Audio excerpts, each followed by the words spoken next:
Hola, en este vídeo os voy a hablar de cómo implementar la rúbrica dentro de un proceso formativo. He de recordar lo que vimos en anteriores vídeos. La rúbrica puede ser un buen instrumento para pensar que somos más justos y objetivos a la hora de poner una nota. Eso sin duda. Pero lo más importante es que la rúbrica la tengan los estudiantes desde el principio y podamos hacerles partícipes en el proceso formativo. Si los alumnos conocen las metas que tienen que alcanzar, podrán planificar mejor cómo conseguirlas, es decir, autorregularse. Además, debemos diseñar actividades y momentos en los que les proporcionemos feedback nosotros o que se den feedback entre ellos, es decir, se coevalúe. Hay numerosos estudios que han demostrado ampliamente que sin este proceso formativo de aprendizaje, el uso de la rúbrica no va a ser útil, o al menos no todo lo útil que podría llegar a ser. Vamos a ver cómo podemos llevarlo a cabo. En este vídeo os voy a explicar a través de un decálogo cómo usar la rúbrica en el proceso formativo de evaluación. En primer lugar, la reflexión docente. De cara a preparar la rúbrica, las metas, las expectativas que les queremos transmitir a los alumnos en forma concreta de criterios y el nivel o niveles de calidad que se pretenden que alcancen los estudiantes que estarían reflejados en esa rúbrica. También reflexión docente para diseñar, estructurar ese andamiaje, esos ciclos de feedback que serán los útiles junto con la rúbrica o con el soporte de la rúbrica o de otros instrumentos de evaluación, por supuesto, para promover el aprendizaje de nuestros estudiantes. También tendremos que pensar si ese proceso de evaluación es viable, concretando un número adecuado de criterios que sean fáciles de entender y accesibles para los estudiantes. Lo que hablábamos en el anterior vídeo de ¿qué número de criterios serían apropiados?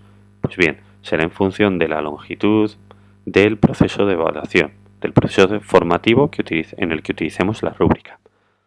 Cuanto más largo sea o sea un trabajo en equipo, más larga puede ser nuestra rúbrica. El instrumento, como antes hablaba, no tiene por qué ser siempre la rúbrica, no es la panacea. En determinados casos podéis ver en el vídeo de qué es una rúbrica, que también os presento otra serie de instrumentos, 3 básicamente, menos complejos que la rúbrica, que por supuesto yo también utilizo dependiendo de la situación, porque no siempre el mejor instrumento va a ser una rúbrica. Y esto sí que es fundamental para cualquier tipo de instrumento que emplee, que es proporcionarlo a los estudiantes desde el inicio, para que ellos se puedan planificar la tarea, se puedan autorregular y, por supuesto, participen, ya sea viendo ese instrumento de evaluación o incluso podamos presentárselo, podamos ver si lo entienden o no e incluso podamos co-crearlo con ellos, ¿vale? Como veremos en el siguiente vídeo. Además, es fundamental explicar los criterios. No podemos pensar, de verdad, no podemos pensar que por proporcionar una rúbrica o cualquier otro instrumento de evaluación que nosotros veamos claramente a lo que nos referimos, pensemos que está todo muy bien definido y demás, no podemos pensar en que no vamos a explicar los criterios, porque los estudiantes tienen que conseguir entenderlo, tienen que conseguir interiorizar qué es calidad, qué es lo que nosotros les estamos transmitiendo, para que ellos puedan manejarlo y puedan darse cuenta de si lo que están haciendo está bien o está mal, es decir, autoevaluarse y autorregularse y pensar en cómo pueden mejorarlo y cuáles son las expectativas hacia las que ellos se tienen que acercar. Asimismo, y si es la primera vez que los estudiantes utilizan una rúbrica, será fundamental que nosotros les enseñemos a utilizarla.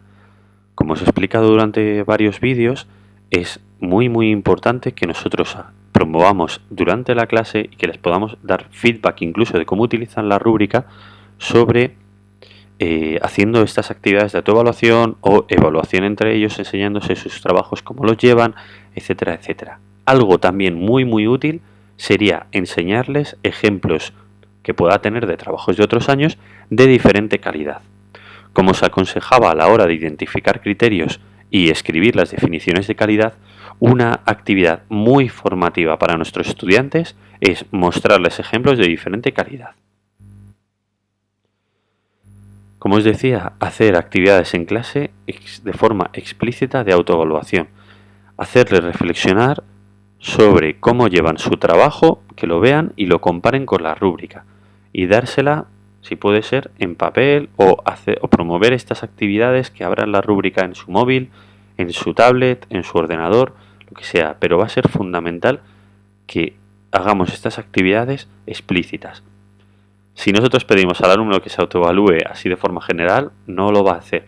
Tienen que poner en el foco la atención en reflexionar, para luego igualmente darles tiempo para poder mejorar. Esto será un siguiente punto. Proporcionar retroalimentación sobre sus autoevaluaciones. Esto junto a la coevaluación, a promover la evaluación entre estudiantes, va a ser muy importante. Esto les ayuda a entender la retroalimentación. Hay a veces, seguro nos pasa a todos, que hablamos con un alumno y le vemos cara como, no te estoy entendiendo, profesor, pero no te voy a decir que no te estoy entendiendo porque me da vergüenza. Pues esto es lo que tenemos que intentar evitar, porque si no, la duda queda ahí. Y por último, dar tiempo.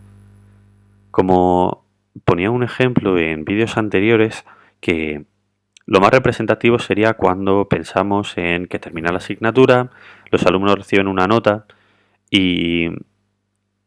pero ya tienen la nota final de la asignatura. Aquel alumno que no se esperaba aprobar y que finalmente ha tenido un 5 puntos gracias, probablemente no vaya a la revisión. Probablemente, aunque nosotros le hayamos escrito un feedback súper detallado, con la rúbrica, le digamos, pues eso, de un trabajo que ha presentado con 10 criterios de evaluación y le digamos que ha sacado exactamente en cada nivel de la rúbrica y además le hayamos escrito un comentario cualitativo, imaginad que nos hemos trabajado muchísimo tiempo dedicado a ese feedback.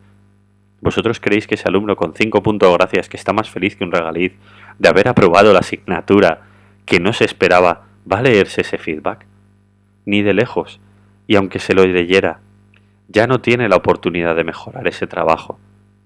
¿Vale? Entonces, por eso tenemos que intentar adelantar todo lo que podamos esos procesos, esos ciclos de feedback de los que he hablado, para que se den cuenta de si su trabajo está bien o está mal, entiendan por qué está bien o está mal y a la vez pongan en marcha esas estrategias para mejorarlo.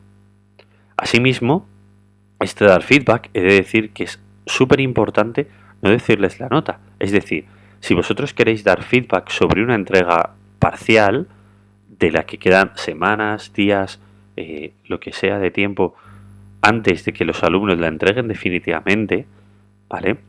Nosotros podemos dar un feedback y exponerles en qué es lo que no está bien o incluso hacerles preguntas que les hagan reflexionar. Pero si nosotros directamente les decimos, pues mira, tienes un 8, seguramente el alumno se esforzará o no para mejorar ese trabajo en función de lo que hablábamos anteriormente. Si el alumno o la alumna considera que con esa nota le es suficiente, ya no se va a esforzar en mejorarla. A lo mejor con el 8 le vale. O a lo mejor otro alumno que le gustaría obtener una nota mucho mayor sí que se esforzará, pero a otro le será suficiente, con lo cual su aprendizaje se quedará ahí también.